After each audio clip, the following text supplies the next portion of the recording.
Here you go.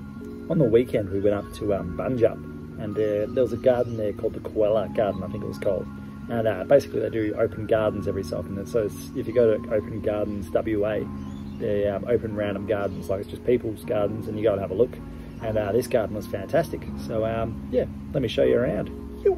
Let's show you around. So basically the property itself is on this huge area where it's got a bunch of native plants like paperbark trees and stuff, and then they've chucked some cool stuff in, like this huge koi pond. Had massive koi, like huge koi. I loved the little paths that went around the place. It felt like you were kind of like in a little discovery maze, and everywhere you went there was these little tiny secret spots that you could sit or walk through or discover. So that was really cool. They had these vintage cars to have a look at. You could just have a gander at how much you wanted to. This is the inside of one. Oh, far out, man. They've definitely gone down in quality, haven't they? Like the old cars. Oh, you look inside them and you go, oh, that's just ridiculous. But yeah, I really enjoyed the vintage cars. I thought it was pretty cool to have them on the property and have a look and gander inside. Look at the leather. Look at the bloody leather on it. Anyway, back to the garden. So this is the normal gardeny kind of spot, kind of like a cottage garden. And then there's Lilly, she's enjoying herself, bloody fell over there.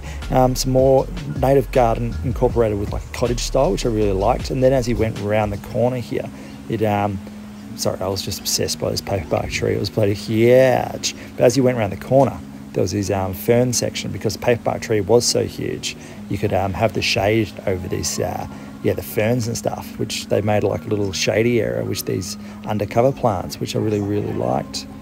We'll just go for a gander down here.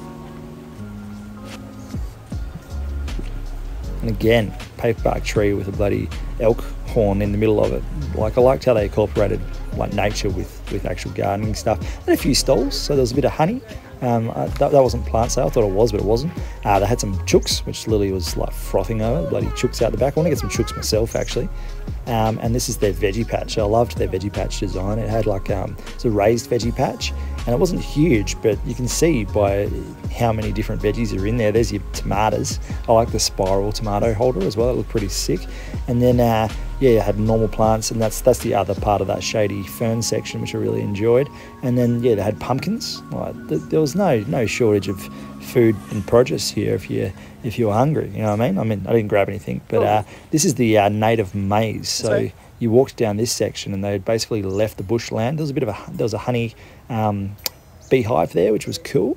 So we had a gander at that. But then you went around the corner, and there was this kind of this little secret track that you walked through the bushland, this is just normal Australian bushland. But they made a little path through it, which was really cool. There's some grass trees, and I don't know if you can see it, but there's actually a blue wren in there, but you might have to scroll back and find it. There's this huge paperbark tree. Like, I was going to plant one of these out the back of my yard, and then I realised that the 10 metre kind of height thing is actually real. I thought it wasn't, because I saw lots of little paperbark trees around the place. But yeah, if you're going to plant a paperbark tree, do expect it to get this big. This is a continuation of the maze, and the maze was awesome. I loved the maze. I could have walked around that about 7 times. There was bloody birds flying in and out of it. There was like, you felt like you're lost in another world. And yeah, I really liked how they did like just wood chip, and this is me enjoying myself. But yeah, they had just the wood chip through there and just made it through the random forest, and just this property really incorporated. There's the blue wren. I found him again. There he is, buddy. Have a look at that bloke. He stands out. He stands out, you know. This is one of the bottle brushes. Bloody coming in a flower. Bloody nice little bottle brush.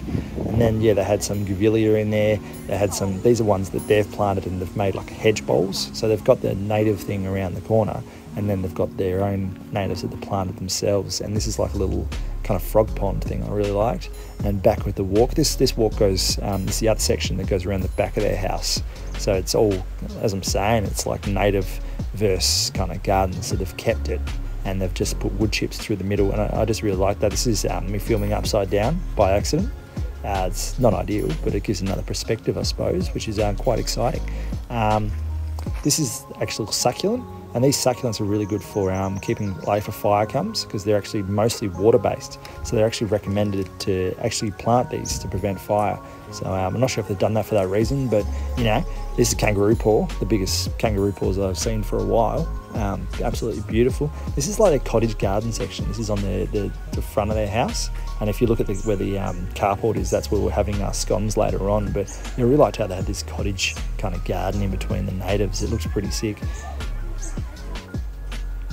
And this is the rear of their property. So they've got their normal garden, and then you've got that native section out the back there. So they've kept both the best worlds, and they've got the natives flowering in the background there, which I thought was a really cool contrast between these. And they've also got, you know, you got to have your roses. Like any Australian garden, you got to have a rose section. You know what I mean? Like it's just not. And they had a kelpie, and that just won me day. You know, when you got a kelpie in a lawn like that, and then these massive paperbark trees, and like Lilly just won the day from stairs. She really enjoyed the stairs. That was a good one. And then they had award-winning scones just to top it off. But yeah, this is as we're exiting. There's some more paperbark trees through there, some little ones. And yeah, it was a really good little walk around. I enjoyed it. I'd highly recommend. It was only $8 each, and Lily was free. She was under bloody $5, I think it was. So yeah, good little morning. This is the Gavilia. I don't know if you can see it, but there's the blue wren again. He kept coming back to say good day. But yeah, I really liked what about this property is you had this water feature that went through the middle of it, and they made like little waterfalls the whole way down, and they made like a little kid's adventure, so you could walk over this path that had a stone, and then you went out to your koi pond down the middle there, and they kept the natives around it as well, and it just made for this like real little relaxing secret cove that you could find, you know what I mean? So yeah, 10 out of 10. Would return and check out this garden again. Catch you later.